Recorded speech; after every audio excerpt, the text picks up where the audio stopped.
And we are live here on Plus One EXP's Roll for Content channel. My name is Tony Vicinda. I'm Chief Alchemist here at Plus One EXP, which is a weird little brand that multi-classes in tabletop game design, beard, and skincare alchemy in the Bardic College of Content Creation. Our hope and desire is to help amazing designers find great players who love their games and help amazing players find great designers whose games they can love. We do that in a lot of different ways, but my favorite one is just sitting down with those designers and talking to them about what we're working on. This month is Zine month, so along with that, every time we're sitting down with them, we're talking about a couple of other folks' projects that have caught their eye as part of the Zine month experience, which is a non-platform specific grassroots effort to help bring attention to zine weight games that are being independently produced all over the place right now, on itch, on Kickstarter, on GameFound. Zines are small booklets that are usually about this format, maybe a little thicker, that have, in this situation, have tabletop RPG content or games inside them. Today we're talking to one of the creators in Zimo, and that is Anna Blackwell. Anna, why don't you tell people who you are, what you do, where they can find you online? Yeah, hi, my name's Anna. I make solo role-playing games like Delve and Apothecaria. It's usually cozy solo journaling things.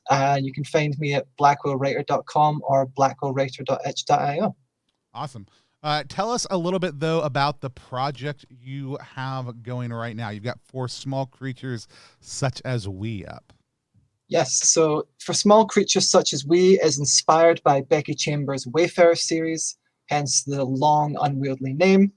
Inspired by like A Long Way to a Small Angry Planet was the most famous of those books.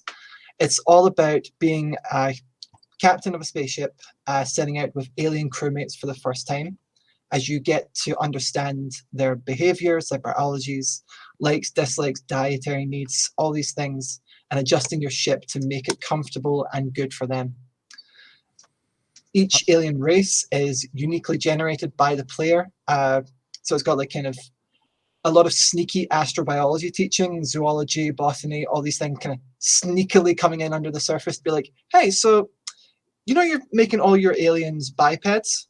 Why? Why not make them quadrupeds? Why not hexapeds? Why not no limbs at all? And then all the weird questions that those choices bring up.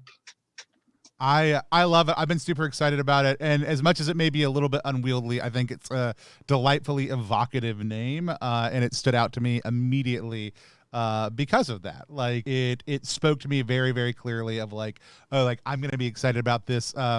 This is also, I'm a big fan of, there's a lot of space games coming out this year and a lot of different things that are happening within the context of exploring faith. So I love the fact that this is something that I think brings a lot of the tone that I love about the work that you do, but puts it into a completely new situation and space. And I'm super excited to chat more about the project.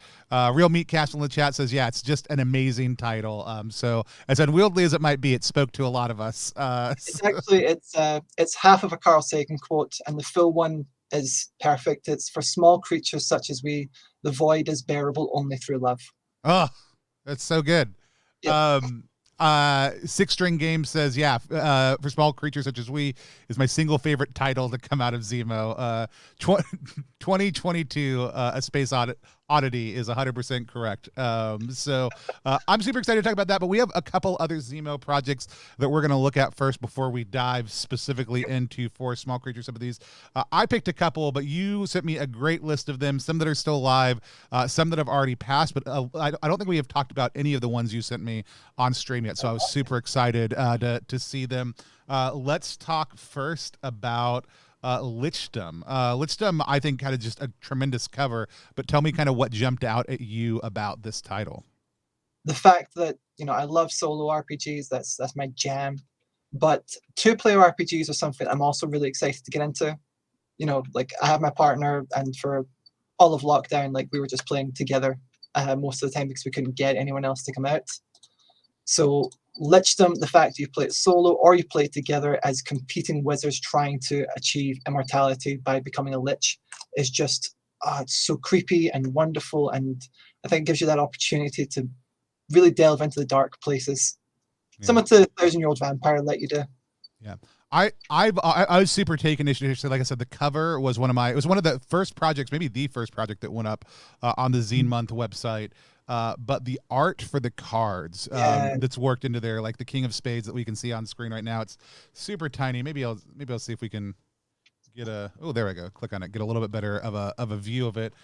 You can it's got this really kind of just great macabre skeletal, yeah, very, very, very beautiful art next to this kind of classic wood print feel that's very unique. Just a lot of really cool things in this zine. And yeah, I love, like, I've gotten to play a number of 2-player games recently. We got to play Jian Shim's The Snow Queen and Cesar's I Guess This Is It, which is an 18-card 2-player RPG about the final goodbye between two people. And Jeff Stormer plays 2-player games all the time on Party of One podcast, but playing more of them has made me super jealous because there's a lot more intimacy at the table when it's just two of you. You're not judging a whole lot of other like player culture, like where is everybody at? It's you and one other person like responding back and forth to each other. And I've loved that. I love that mode and that model. definitely. And it seems like the concept of saying goodbye has popped up a few times this month. So it's like transmissions for them and Yeah. signals to noise. Yeah. Yeah. So I think it's been really interesting to see that as a theme. I think it's a good way to get kind of a feel of the zeitgeist from the design community, what things people are focusing on. Yeah, it's true. For good or for bad, we're all getting ready to say goodbye. And so, let's see. Yeah, Sagan's always killing it. I was just catching up with people in the chat because I got drawn in by that delicious art. Yeah, Dual Man Dice says, I wish I was into solo games. There's a bunch of gorgeous ones this Zimo. I'm loving seeing Zine Month. Like this year, I feel like we've really seen solo games start to hit their own. I'd love to chat with you a little bit more about what you've seen kind of happen in that scene over the last year, because I feel like there's been a lot of growth in it, but that's where you focus. So we'll hop into that in just a little bit. I want to talk about Gig Economy. Gig Economy like launched today, I think. If not today, very recently. Yeah. But it's 200 retainers and hirelings for your old school essentials or OSR games. I love story games. I love OSR games. I love it when they cross over each other.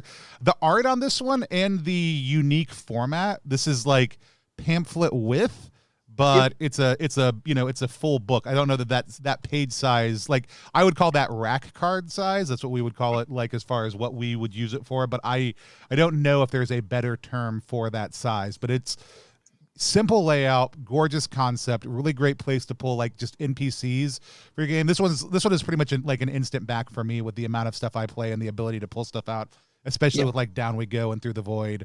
But a really simple concept, right? We saw a couple other NPC guides this time around, but I do love like just a little bit of a look, what they've got on them, a sense of what they're good at. And just kind of like a quick refined look at who they are, that you can just start let the narrative kind of emerge and grow around as that person becomes important to the party or just dies quickly. You'll get marked down as stat blocks. Just here's a quick description of them, 3 things they're holding, and blah, right in. Yeah.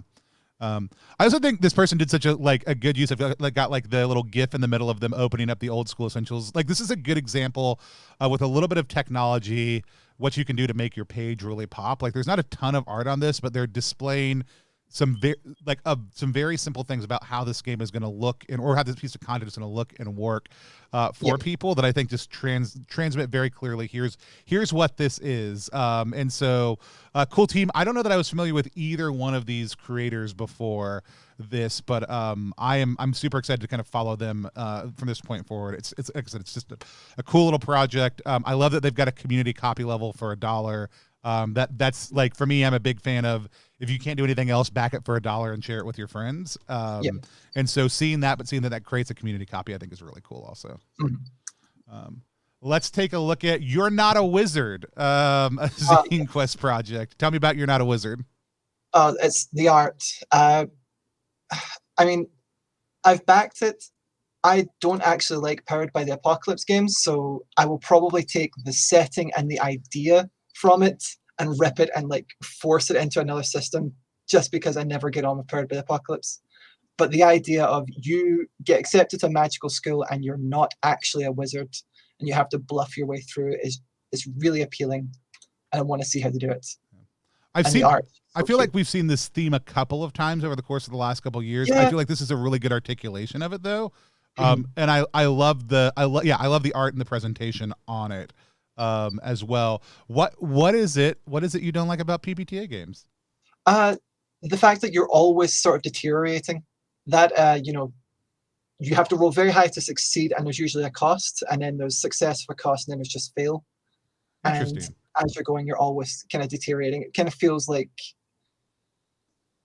whenever we play role-playing games for my group, we play for like 6+ hours. Okay. A Apocalypse game, kind of wears you down to nothing within an hour or two because it expects you to stop and rest in game, and I struggle to get players to do that. I think Powered by the Apocalypse games are there. It's also like, no, I love that. There's the intent behind PBTA games also is like emotional entanglement, and a lot of the consequences I think are more like, they're not necessarily just like, oh, you've got one less of this resource. It's like, bad things are happening to the character that you've been told to care about and the other characters around you. That's a really interesting insight, though, like because of that. And I can 100% see why, especially for a 6-hour session, a PBTA game, depending on the tones and other stuff like that, could be like super weird in that context. So no, that's cool to hear. Like I'm always super interested in what sings to somebody about a system or what doesn't. And so let's talk about, and this project is one I've been meant to cover more and more, and it's only got 3 days left. So I'm glad you brought it to the table. That's the Royal Cartographer by Alibi. Tell us a little bit about Royal Cartographer and what caught your eye for it. Well, I mean, if you look at it with the map by Dungeon Baker on their Kickstarter page, you immediately see the kind of crossover between that and Delve. Like my first game I started like getting back into game design was a map making game, so this is right up my street. And the idea that it's exploring what gets dropped out of history, out of the official records by people with agendas. Because you have to kind of argue and push back against, was it the Royal Cartographer, or they have another name, I believe? But you're pushing back against someone with more power than you who kind of draws the final map. Yeah, is it the Regent? That's it, the Regent. Yeah. Because it's like one of you is the cartographer, one of you is the person in power who's deciding what matters, right? If you're so like, do you think there's a really cool social tension, and this is a really cool deconstruction of, like, we think about maps oftentimes, especially in RPGs, as very factual accounts. I love what Matt does with We Sail Beyond, right? Like, it's such a great example of, you're going to sit down and you're going to play a game, and at the end of that game, you're going to have 2 maps, the one the players have and the one the GM has. And the one the GM has is the map of the world as it stands. The one the players have is what everybody thinks the map looks like and what they've heard from all these rumors. And that's a really fun place to play in.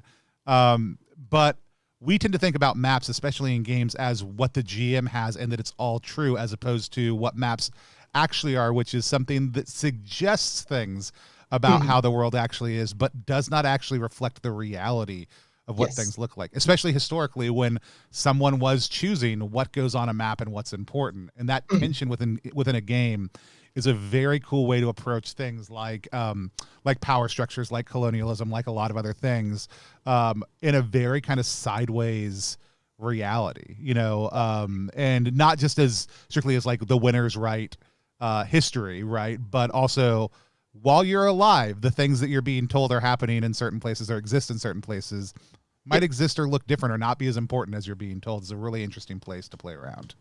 That would actually be really fascinating to see, like just a folio of maps where you get like the cheap, shoddily drawn ones, and you've got like layers of like how accurate they actually are that you can hand to the players at different points depending. Yeah, absolutely. Like I said, I think there's just so many tremendous things, and the stylization on the maps in this are all so very different. God, it's so good.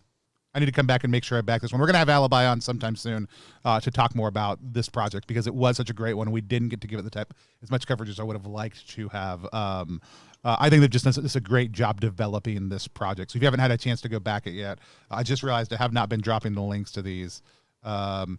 we've got going on in the chat. Yeah, 6 hours of emotional work sounds horrific. From Duvelman Dice, Brandon Leon Gambetta says, "I freaking love hearing a critique of something that I love, and that is a reason I love that thing. That's awesome." And yeah, I'm the same way. Like I love hearing a solid take on this is why I do or don't like this thing.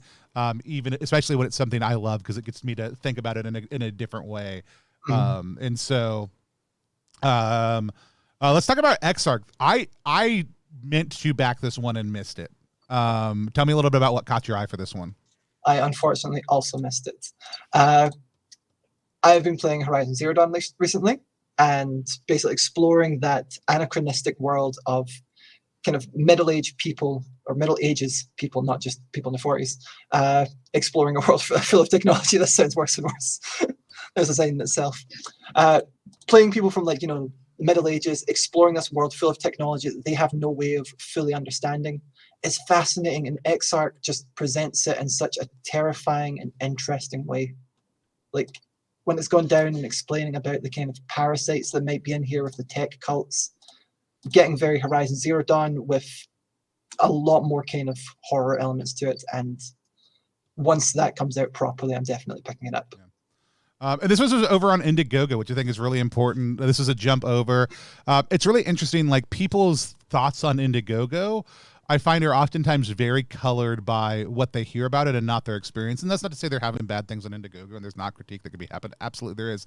But I will say this, I've backed 3 projects over the course of the last 15 years on Indiegogo, or however long it's been around. That could be a totally inaccurate time frame. At least 10 years though. And I've never not had one of the projects fulfill in a timely manner. And I have 0 issues with Indiegogo, other than it doesn't have the base of support that I would typically look for. And it's got a weird reputation with people.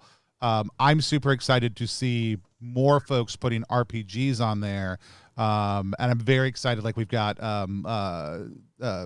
Yazeba's Bed and Breakfast going up with Possum Creek Gangs and some other ones. But we saw 3 or 4 Indiegogo projects this time around, and Exarch was the first one to drop on there.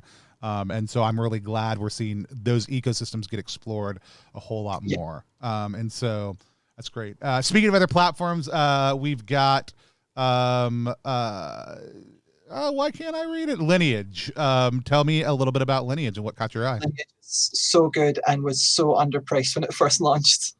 It came out for like £2, so maybe like $3-4. And it's about creating like the family tree and history of a royal family, about how they were born, what circumstances surrounded the rule of that, and eventually how they die and pass on their legacy. And it very quickly, because you roll to see how many descendants you get and how they survive, how they live, it just spirals out of control to eventually you're like, well, we can't care about second cousin Margaret the Mad anymore because she's so unrelated to the king that she's never going to get in power. And you end up following this line down and creating a history that's full of character and just great moments. That's cool. It's a really cool world building concept. And there have been a couple of games I feel like that have tried to do this. Like Banner was one of the first ones that I saw. And that was like 7 years ago. This looks like a really great, this one looks like it is more fun than a lot of them, because a lot of them tend to zoom in and zoom out on the timeline in ways where when I'm doing this, I want to be the historian, tracking all this, looking through the records, exploring the idea. The zoom in, zoom out is interesting, but a lot of those as solo mode games, the zoomed out feels very normal. And then the zoomed in, it's I don't know what I'm doing here as clearly, because it was not necessarily what the system was designed to do. Oh, link, please. Thank you, everybody in chat, for reminding me. Links to these all should be in the description over on YouTube and everything else also too. It's also Flash Gordon Lineage. Yeah, I was just making sure I hadn't missed any of the other ones. But the art on this is gorgeous also too. Oh yeah. It's so good. I need to come back and check this one out. I also, I do like that they've switched over to reverse sale.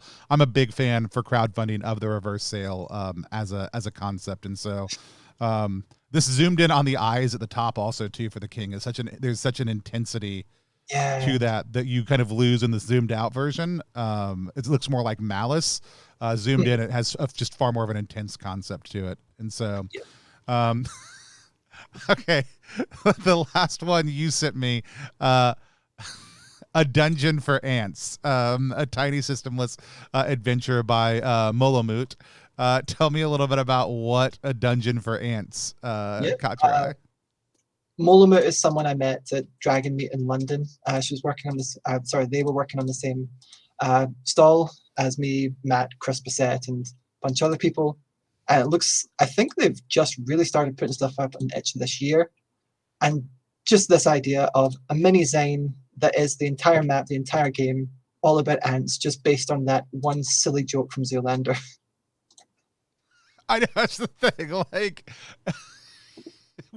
what is this? A dungeon for ants? It's a great. It's so good. Any streamer we can quote Sagan and then Zoolander, where it's a good stream. Just showing the breadth of our cultural knowledge. God, this is so fun. Such a good, fun little concept.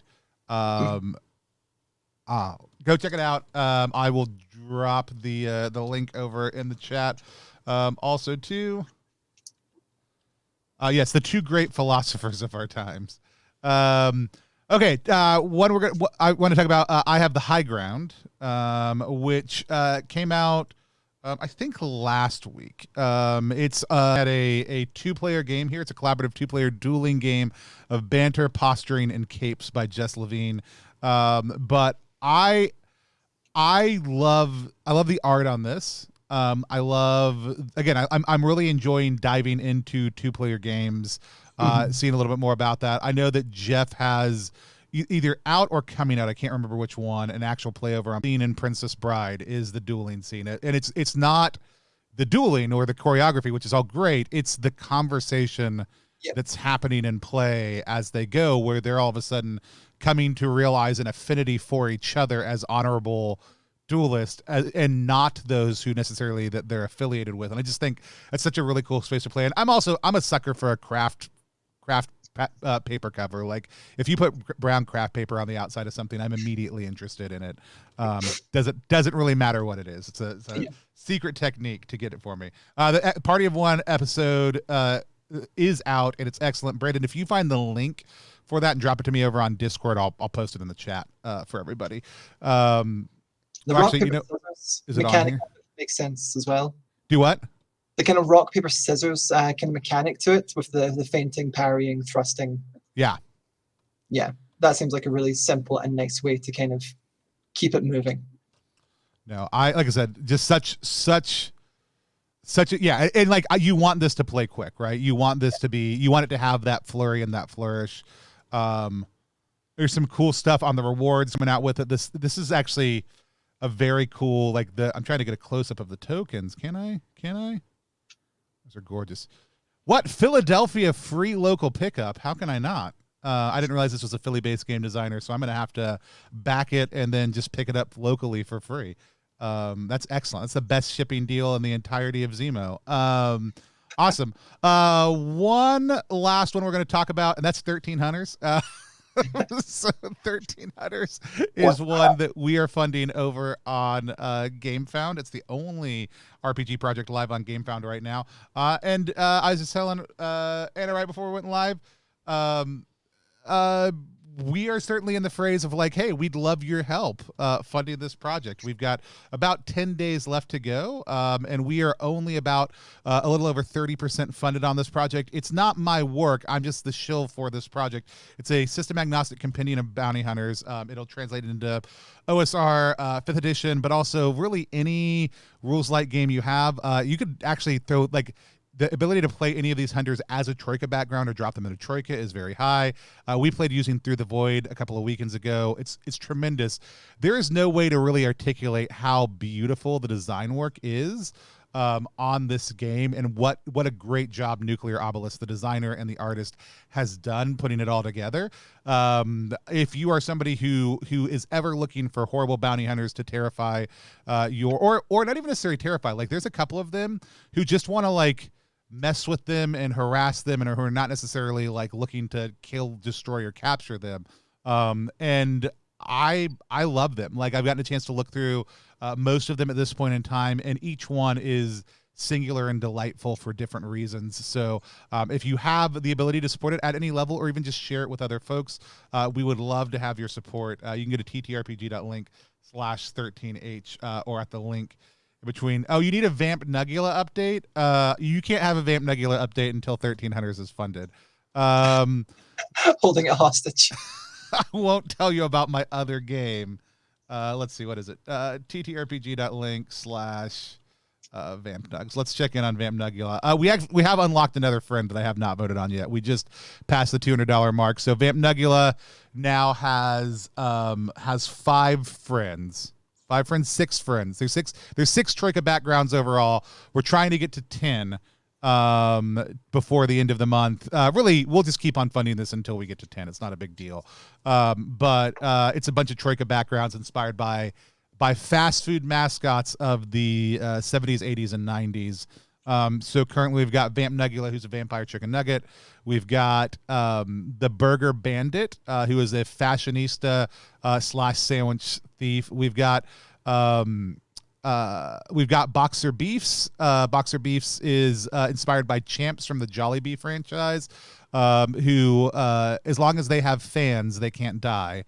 And then we've got the Grim Ace, who is a 4-armed anti-hero with lots of family members, and Little Peaser, who is a small and diminutive pizza oligarch. So you can go check out all those backgrounds and more. Thomas Novosel is doing all the art. That's what's up with that. But please go support 1300s. That's the one. Like, we'll get all the fast food mascots out there. I'm not worried about that. I want to make sure that we can get Nuclear Obelisk's amazing project out to print for everybody also too. So if you are able to help support that, please go do. We've got a couple cool reveals on the tech in that also too. But we didn't come here just to talk about all those ones. We came here to talk about For Small Creatures Such as We. What's that quote one more time? What's the full quote, Anna? For small creatures such as we, the void is bearable only through love. So good. So you told us the elevator pitch a little bit. Let me make sure. Yep. You guys can go check it out there. I would say the short link that we made, but it's an acronym of the first letter of each one, so it is very long. This is a 60-page zine. You said it's solo or co-op, and it was 60 pages, but we've hit stretch goals. Tell me more. I believe it's now up to 80. Okay. Thanks to our first stretch goal, added more planets to explore in. Yep, that brings up to 80 pages. Cool. Are you is it going to be perfect bound now? Or are you still able to saddle stitch that? We're going to move it up to a little bit of a spine. It's moving up to perfect bound now. Cool. Game set in a small kind of fantasy Ghibli-esque village. We've talked about Apothecaria, which merged that with I can't even think right now. Scurry setting. Thank you. With Scurry. And set it in a animal fantasy kingdom. You've also done Delve and tons of other varied solo RPGs. It's very much your wheelhouse, and you're somebody whose I think expertise in this area is tremendous. You always do really cool craft concepts and unique things with each of the systems that you put out. So I'm super excited to hear a little bit more about this. So you gave us the general pitch of like you're traveling the solar system, encountering different creatures or species, kind of cataloging them. Give us a little more insight into what are some of the beats that we're going to hit as we're exploring the universe. Yeah. Well, the game's going to start with kind of prompting you to come up with and think of 2 or 3 alien crewmates. And at this stage, it's just kind of like your general idea of them. You don't have to delve into them massively, or you can generate them randomly if you want to have a bit more like craziness.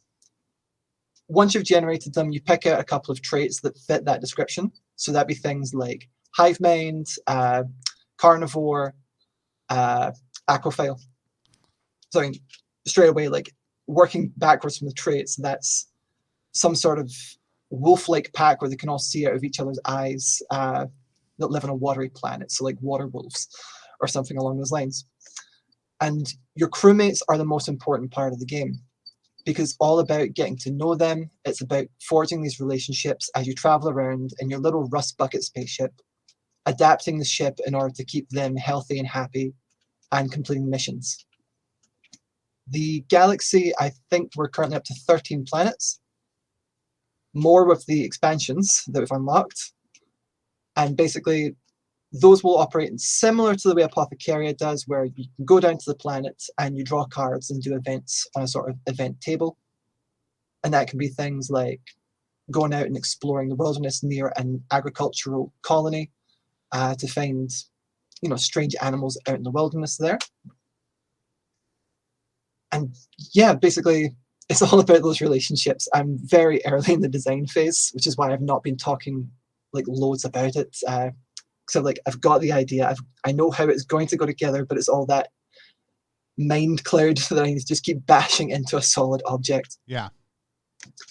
No, I love it. And I love that idea that even though it's about exploration, that your friendships and maintaining your crew is kind of what's most important, right? That the continence of the mission and the ability to do the things is dependent on your ability to grow and thrive as a community in this kind of space of isolation and exploration, which I think is such a great theme. And I love seeing that in a game that's kind of part solo or part collaborative. So if you're playing it collaboratively, is it just there's two of you on the ship and you're having kind of conversations about these things as you go, or is there a kind of a shift in the way that the mode of play happens? So with collaborative play, I was thinking it'd be more players would then create the species themselves to explore each other. So you're all something new. There's no human involved. Everyone's new. Everyone's trying to get to know each other. I love that. Again, with the Becky Chambers inspiration, is very much the driving force of the fourth book in the series. Yeah.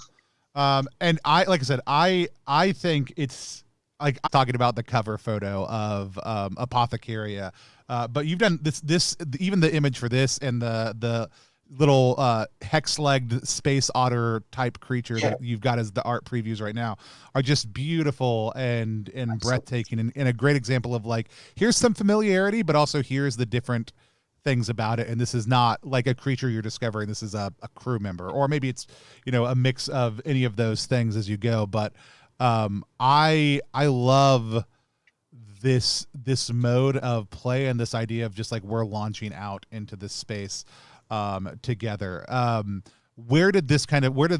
talked a little bit about the book itself. What about tell us a little bit about the book that inspired this for people who may not be familiar with it, that also what about that kind of spoke to you that you really wanted to bake into this experience? So yeah, Becky Chambers' Wayfarers series, it's all about humans and aliens coming together fairly recently. So kind of beginning of a galactic federation or whatever you want to call that, and still not fully understanding each other. So mistakes are made, a lot of kind of culture clashes happening, but people are trying. At their core, everyone wants to be good, everyone wants to get on. But then there's certain species who their idea of getting on and being good just does not fit with other people's. One of the species, they display arboreal movement, which means they move like monkeys, they can't walk on the ground all that well. They don't understand property laws. They don't get it, just that's a thing, I'm going to take it for now. So that obviously means people brand them as thieves, but they don't understand that concept. So I wanted to really explore, how do you kind of empathize and work together with people who are so entirely different to you? Yeah. And then reading through books like Zoologist's Guide to the Galaxy to kind of understand how life on our own planet is so different across species. Behaviors are so massively different that to think that aliens would just fall into that kind of bog standard biped, good is good, evil is evil, is farcical. Yeah. Well, let's talk about that a little bit, because I do love there's this this has come up a lot because we're seeing a lot of great space games come out this year. And I say that not because I'm working on one, but because there have been a tremendous number of really cool space projects with Mothership funding at the end of last year, the third-party content we see coming out, Across 1,000 Dead Worlds by Black Oath Entertainment. It's just really tremendously cool space concepts coming out right now, and each Yeah. exploring it in different ways. And it is remarkably interesting. We were playing Pirate Borg this last weekend with Lemithron, the creator, which is a third party Morkborg thing. But we had Brian Collins, who created Vast Grim, which is a like both of these things are standalone systems. One's pirates, one's space. And even some of the conversations that came up about culture and sensitivity and how we approach different things, we think about them very different when we think about science fiction and fantasy. And we think about them very differently within the context of space exploration games versus traditional fantasy games. And we can dive as deep into any part of this as we want to, but I love the fact that you're specifically diving into what it is like to work with people who are not only culturally different, but are legitimately like a totally different species. And there's a lot of conversations that come up in that we would feel very different about in a fantasy setting than we would in a space setting. And I always think that's such an interesting reality. But it also sounds like you're being very intentional. Like none of this is meant to be like, at no point are we starting to say like, this is the evil, like this is the evil bad race and this is the good race. We're still like setting aside that bad and horrible trope and saying this is not about that. This is about learning how completely different species and creatures learn to be together, and the conflicts that come up in that come up by differences potentially in culture, but maybe potentially through biological realities, necessities, and what does it mean to be in community in that space. That was a lot of exposition on my part to externally process how I wanted to say that thought. To ask, I think, the question of like how did you start to approach that within your own design? The concept of how to avoid the kind of how, like any of those things that are oftentimes the problematic tropes that we see in fantasy. Like obviously you're drawing from a book that kind of takes it aside. You have the personal perspective of that, but are there ways in your design process that you're looking to reinforce that or open up that conversation in a really positive way? Like how are you helping people explore that? Because that seems to be what the game is about. Yes. So the fact that the focus is not on the universe, it's not on the galaxy, it's not on greater missions, it's on you and the people in your crew, means that you can really dive into individuals. And I think that's when all the kind of blanket terms get stripped away. Right. One of the expansions that we're coming up towards is War. This is meant to be a cozy sci-fi journaling game, but I'm specifically putting in a Galactic War expansion. Not to be like, oh, look, here's the Galactic Empire, they're evil, and here's the rebels, they're good, but to explore that concept of, both sides have their ups and downs, and your crew in particular is going to have people on one side, people on the other. They might agree with one thing that one side's doing, but not the rest of it, and really exploring how individuals react to that idea of good and evil. I love that. I like, and I think like the idea of like saying like it is, the focus is not on the race, but on the individual, right? Like, or the species it's on the individual. Is such a great place to live in, right? We were playing a game, and this is one of the times it came up in conversation on stream. We were playing this kind of medium crunch game called Fragged on stream a couple of weeks ago, and it's got a lot of really horrific things in it in this sci-fi setting, and there is a lot of speciesist like ideologies that perpetuate the setting, and the writing is self-aware of that, right? Like it's the classic like sci-fi trope of we know this is a bad thing and we want you to explore why this is a bad thing and name this as a bad thing, right? It's punching Nazis essentially, right? Because I think in a cooperative space I think it'll be really cool also too, but as a solo experience, like thinking about how we have that conversation with ourselves is, I think, oftentimes a missing step, right? Because it's not about whataboutism or both anding, like every side's got a point, right? But it is saying like, what is the good of this? What is the bad of this? How does this character feel about it? How does that character feel about it? And to be able to have that internally and create lenses for that, I think allows for a level of critical, like it could potentially help form a level of critical reflection and intellectual honesty that a lot of people in today's world really struggle with. I think that's a really beautiful thing to kind of see emerge in the idea of this game so far. So that's not not a question, just a really cool comment. I love seeing that. Trying to fight social media's horrible pigeonholing. Do what? Trying to fight that like social media algorithmic pigeonholing. Right. What as you kind of are building out some of the expansions, you've got the war one. What are some of the other things that you were really excited to kind of inject as you're adding more expansions on into this that you're just kind of really excited about? Yep. Well, the two we've unlocked so far was a guide to fauna, which is purely because my partner's a zoologist, and I was like, I'm going to leverage that knowledge. Yeah. Because it'd be so cool to explore alien animals. It's about trying to like rehome them and trying to understand their behavior, to kind of, again, sneakily educate people as to why zoos still exist. Because you will kind of operate a small zoo on your ship as you're like transporting animals and trying to understand their behaviors so that they can be rehoused in a terraformed environment that suits them. And also making cool alien creatures to fit into any other RPG you play. Then Love and Lust is because I had and still want to go back to a blog that was called Anna's Naughty Reviews of Steam's steamiest games, which is me reviewing all the like adult porn games that had come out on Steam, trying to find any that weren't absolute misogynistic shite. So Love and Lust explores the concept of love and lust in alien species. How do they understand it? You know, if you want, you can play it as your Captain Kirk type character, showing them the meaning of that human thing called love. Or you can discover that they, like bed bugs, do traumatic insemination and go, let's just be friends. But that never happened to Kirk. Missed opportunity.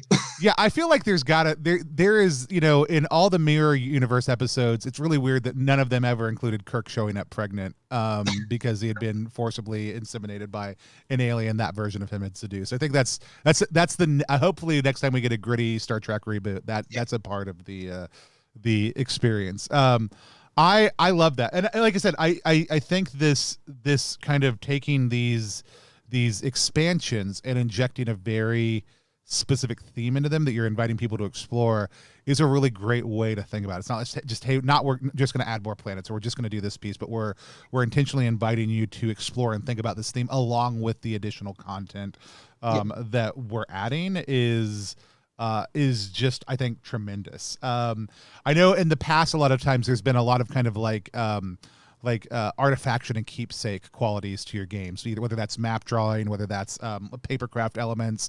Is there anything like that you're baking into for small creatures such as we?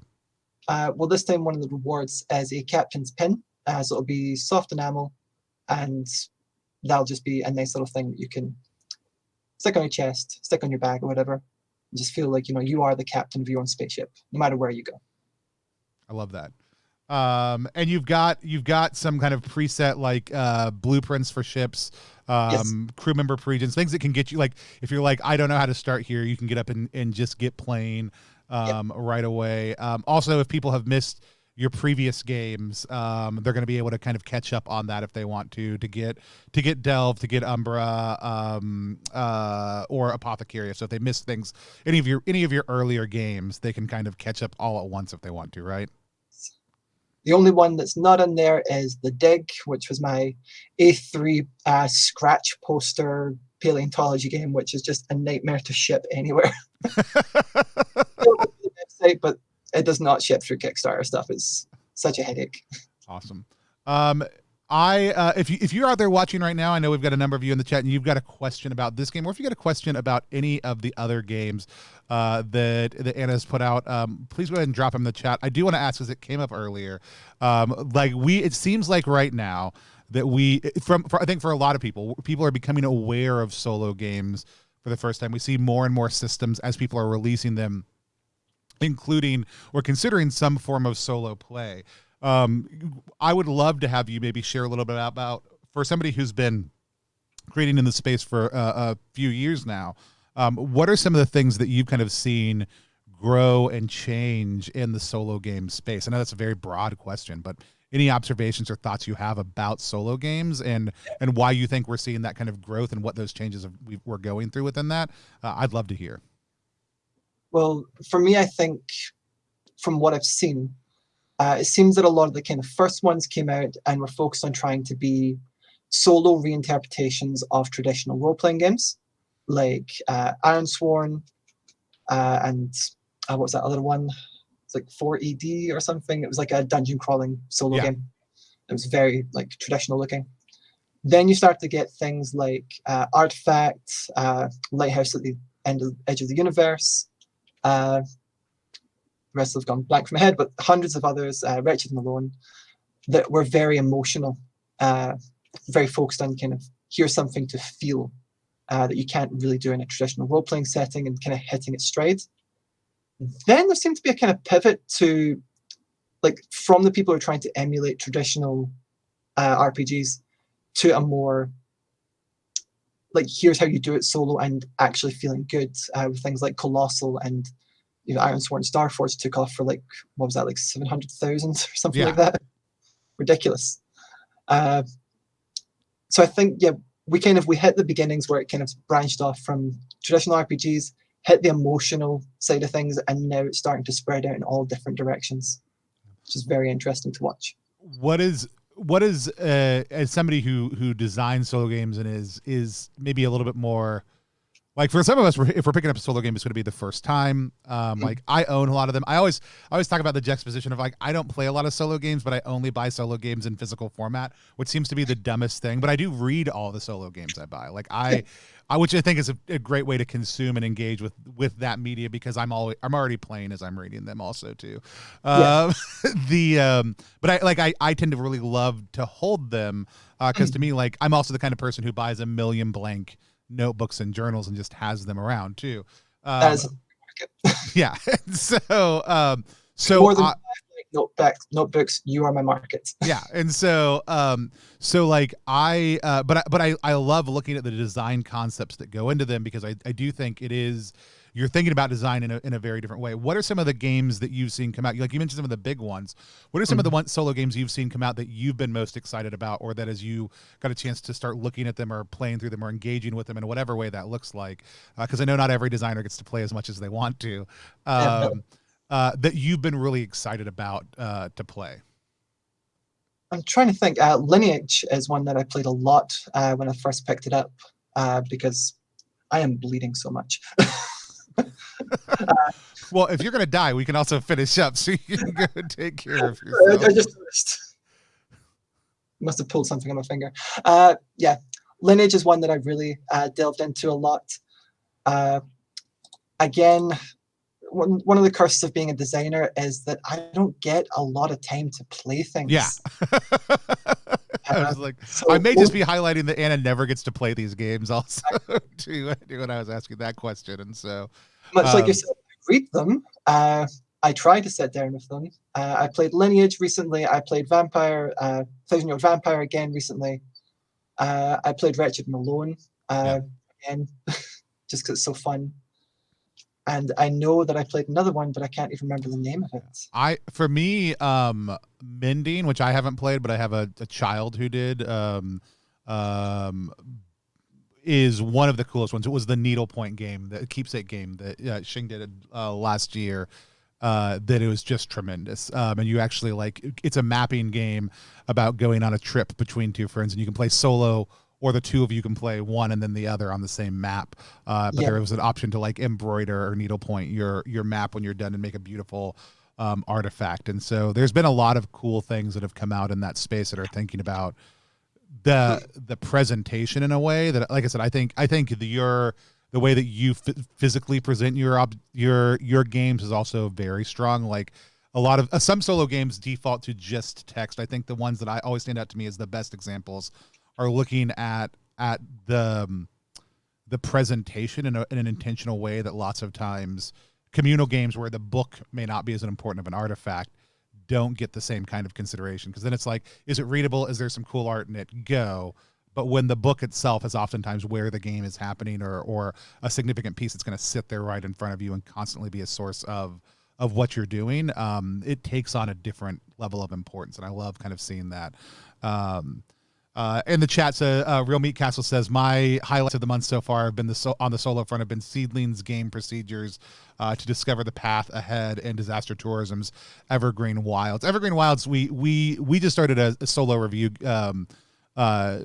segment here on Plus One with alone with Armanda, and we've got to play Evergreen Wilds, and because we did that, there is now an an international parks jam happening, where if you like the Evergreen Wilds thing, you can make your own solo pamphlet RPG, and Disaster Tourism is going to collate a whole bunch of them into like a parks from across the world and maybe beyond set of like a travelogue of like all the parks you could visit. And so there's some cool stuff happening in some of those spaces. But yeah, I just think it's a very cool format that I'm loving seeing more and more games come out within that space. And like I said, for creatures, for small creatures such as I think is going to be such a tremendous addition to that. And I think the lens by which you're doing it in, like this is you exploring the galaxy, but really like your crew on your ship is the thing you're focused on, is such a tremendous way to play. Like in all of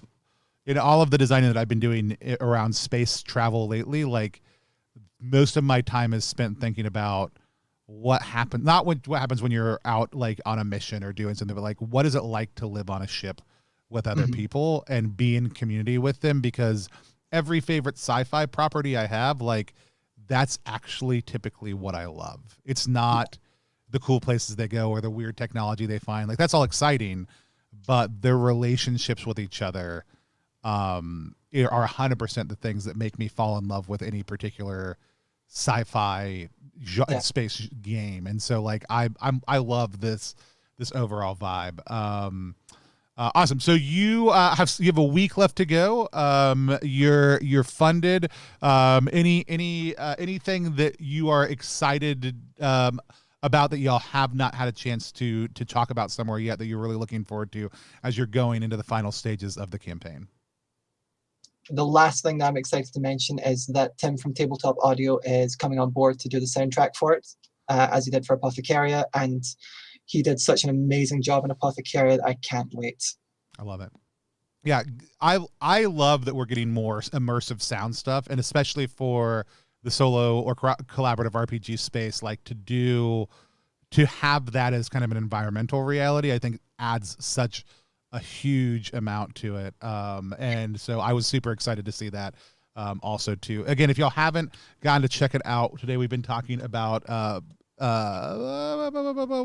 just trying to pop it up on the screen. Come on, you can do it. For small creatures such as it's a game about exploring the universe and taking care of a diverse crew and exploring their individual relationships with each other. They've unlocked already the Love and Lust? Is that what it's called? Love and Lust, yes. Love and Lust and the War expansions, making this War's not unlocked yet. War's not unlocked yet. Go help War get unlocked right now. Over on Kickstarter. So help us bring War to this beautiful, cozy universe, and explore what some of those things look like. And it's been such a delight to have you on again, as always. Why don't you tell people where's the best place that they can find you? Best place to find me is Twitter at Blackwell Writer. Awesome. A couple things we want to remind people about. Oh, I didn't get all of my stuff set up, but it's fine. Tonight, come back at 8 p.m. Eastern time if you are available. We're going to be talking to Chase Carter, who is a freelance writer, but you probably know Chase's work from Dicebreaker, but they also do write for Polygon and a number of other outlets. We're going to talk to them about what it's like to be a freelance journalist in the indie RPG and games space, what is helpful for you, particularly as a creator, to know, or what some of the challenges that they see in front of us. Chase has done a lot of research recently on all the different crowdfunding options out there and is coming at it from a journalist's perspective. We'll also talk about things like the weird conversations that pop up around journalistic integrity within the game space and other things like that. And for somebody who has a background in that area, idea what their take on it is. So feel free, come back, bring your questions for that. Also, right now, if you're able to support 1300s, even if that's just sharing it with people you know, we'd love to have you go over to ttrpg.link/13h to go check that out. Tomorrow, we are also sitting down with some of the team members, Austin and Amanda from the Deimos Academy, which is going to be coming out later on this year in March, so next month. It is one of the RPGs that I am most excited about for 2022. It is a paper dolls inspired RPG. So you are characters who are going back to your high school after a long time away and navigating that, but you have these paper doll characters that the way that you use them impacts the way the game is played. So we're going to be exploring that with them tomorrow, talking to them about that project. I'm very, very excited about that. And then we are playing Chris Bissett in the Blue Light, which is a Merkborg dungeon, on Thursday at 2 p.m. Sean F. Smith is going to be running that for me, Chris, and some of our team members, so come back for that. More interviews on Friday, other games happening this weekend, but right now would love to have your support over on the Kickstarter page for small creatures such as we. Such amazing things coming out. I do want to say, you mentioned it a little bit, but since Chris is coming on soon also too, and I think we're going to have Jack on for the first time next month. Is there anything that the Rainy Day Collaborative is up to that you want to catch us up on? We are all very snowed under with our own projects. The thing that we're all doing together is at the back of every tabletop gaming magazine issue, you can find the Rainy Day Games Collective. This month we're all doing a little bit about undead. Oh, awesome. Super excited about that. Drop me a link to that afterwards, because I want to make sure we get it in the show notes also too, because I feel like that we don't do a good enough job helping promote that as a resource for folks also too. So I want to make sure we get that out there more as well. So with that said, this has been Prestige Class with Anna Blackwell, and until next time, class is dismissed. Bye everybody. Bye.